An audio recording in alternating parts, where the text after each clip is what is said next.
from this week. KMOX has reported on it along with the St. Louis Post-Dispatch. You had suicide by Edward Muth 9 months ago, a senior manager in the St. Louis County Health Department. He pulled into a parking lot near his home in Webster Groves, and he put a handgun to his head and killed himself. Now, he was supposed to meet with his bosses the next morning to answer questions about his ties to a county computer vendor. We then found out that Muth, who was 39, he was a procurement manager, earned $86,000 a year, had embezzled millions of dollars, about $3.4 million from the St. Louis County taxpayers. So you had an audit by the FBI that was done earlier this year, and it was released, but it has not been released to the public, not even to members of the St. Louis County Council. But it has been given to St. Louis County Executive Charlie Dooley and some members of his administration. And joining us this afternoon, Gerry Earls, who is the Chief Operating Officer for St. Louis County. He has seen this report. Gerry, how are you? Just fine.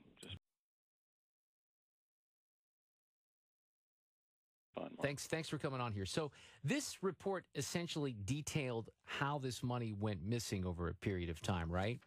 No. It detailed what happened to the money after Mr. Muth got it into his company. And so the FBI investigation of this was about trying to figure out not how he got the money, but what he did with it and where the money ended up. The primary purpose of the FBI's investigation was to determine whether there was someone else involved in the embezzlement, and the expectation, I believe, by them was that they could figure that out by following the money. But it does detail, forgive me if I'm wrong, some of the ways that he used, for example, a credit card that was given to him by St. Louis County, where he could make expenditures of $500 or less, and it would not have to be accounted for, essentially. No. Okay. Well, then I'm getting the whole report wrong. I guess I'm. That's right. The FBI investigation was only about the money that was paid to Gateway Technical Solutions.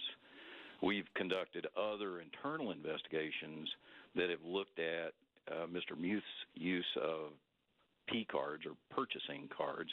He was one of, as you said, a senior official. He really wasn't a purchasing official as much as he was an information technology and general administration official. But his job was to provide support to a 590-person staff of health department workers who provide health services and a variety of other activities. So what did the FBI report show? The report that the FBI has told us not to release, that is still owned by them, is merely an analysis of money that was paid into Gateway Technical Solutions, this company that Mr. Muth had fronted into this contract, and then Mr. Muth's personal checking account, and showed the combination of money coming into one account, in some cases being transferred into the other, and in fact accounting for the entire $3.372 million that were paid to Mr. Muth over the course of about 6 years.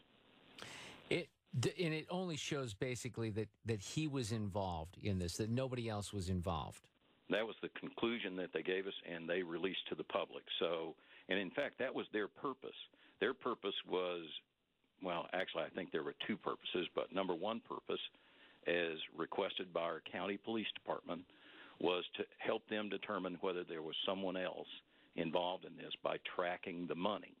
So that's why we needed the specialized services of the FBI to help there. But he ordered, let's go back to part of the story, whether it's something that was revealed in this audit or not, some of the things that we do know about what Mr. Muth did. He spent $60,000 on an order for laptops in 2007. True or false? No, Mr. Muth helped place an order for $130,000 worth of notebooks or wireless computers to provide services directly to the physicians that work in the health department. So that was the initial order that started this activity going. It began in December of 2007 and was actually the first payment was made in the very first few weeks of 2008. But there was a point, and I'm going based on the information that I have in the St. Louis Post-Dispatch story from Monday, so apparently everything that was in there was wrong, Gary. I don't know how to react to that. The line is that essentially the fraud escaped notice because Gateway Technical, the corporation established by Muth to take advantage of his position as an official overseeing the procurement of technical goods and services for the county health department, delivered an original $60,000 order of 50 to 60 laptops in 2007. Is that inaccurate, that statement? It's accurate, except for the part of him being a procurement official. He was really an information technology. Okay. Well, that's why I used the $60,000 figure. And the $60,000 is something that came from somewhere other than the facts. The facts of the report, you mean? The facts of the case are such that... Well, here's the follow-up line. The follow-up line is, from that point forward, and they quote you, Muth stole every cent that the county paid to Gateway Technical Solutions. Is that accurate? That's correct. Okay, so how much did he steal overall? $3.4 million. Do we know, since the FBI report does not exactly show how this happened, do we know how he stole that money? Yes, we know from looking at our internal records, but not from the FBI report. Okay. Why didn't the internal records flag something when all of this stealing was going on? Do we know that? Because he was very good at hiding it.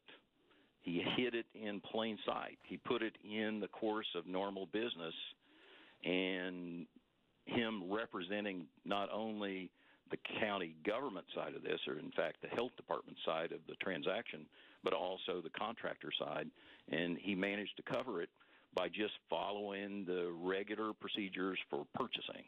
So he submitted to the purchasing department a request to purchase these items along with embedded services, and that was put out for bid. The Gateway Technical Solutions Company made one of the bids on this and was the low bidder for the transaction, and that's how we entered into the first transaction. Who gave you who gave you the report? Because only several people have seen this report. The report was given to both me and the assistant county counselor, our deputy lawyer, back in January when we started the process of trying to recover the assets that were lost. In other words, the money that's there. So our part of the job was to go find these assets and see if we could recover them. Now, so we have to do a combination of insurance and claims against the estate of Mr. Muth. To recover the money. Right. Yeah. So the reason that more people have not had access to the report, including the media and members of the county council, is why? Because the FBI told us not to release it, that this report is owned by them and only them, and we're only to release it after they give us permission to. There is a quote by Rebecca Wu, who's with the FBI's office here in St. Louis, that said last week, she was quoted as saying that it's now in the hands of the county, not the FBI, to release the audit information. The FBI conducted the forensic audit at the request of the St. Louis County Police Department. It's up to St. Louis County and the St. Louis County Police Department to release the investigation, not the FBI. That was very interesting for us to read, so we went back to Ms. Wu and therefore back to the folks that gave us the instruction, and they gave us further instructions yesterday, as recent as yesterday, that no, you are not to release this data. We still stand by. This is the FBI speaking. It's our data, and you can gain permission to release it at some point in the future when the entire investigation is complete. The police department, St. Louis County Police Department, is still conducting some investigation there. Then do you think at some point this will be released? Absolutely. Okay. Will it be at a point before the election this fall? I think that's a question better posed to Chief John Belmar than me, but I asked him that question yesterday. By the way, I'd like to see it released. And there's nothing to hide in it. We're telling you that we were stolen from. Yeah. We're the victims of this theft, and all of it was theft. So we're not holding anything back here, Mark. And by the way, there's nothing in this list of report that would tell you how he went about doing it. It just says where the money went. And what you can conclude from that is that no one else got any of the money, so therefore the expectation is there's no one else involved in the. Yeah, and that was important for the FBI to determine that, because if he was Mr. Muth was no longer around, so if there was going to be another arrest or any sort of indictment or charges filed, they wanted to know if anyone was responsible. Right, and I understand. And then the second issue in that whole investigation is to try to go recover the ill-gotten gains here. So, and that was the reason that we were allowed on the inside of this, so that we could begin to do what we need to do. And you actually think at this point you're hopeful that you'll recover the $3.4 million? Yes. All of it? All of it is a very difficult question there, because there are several different processes that we'll have to go through. One is an insurance claim against our insurance, and the second against the estate of Mr. Muth.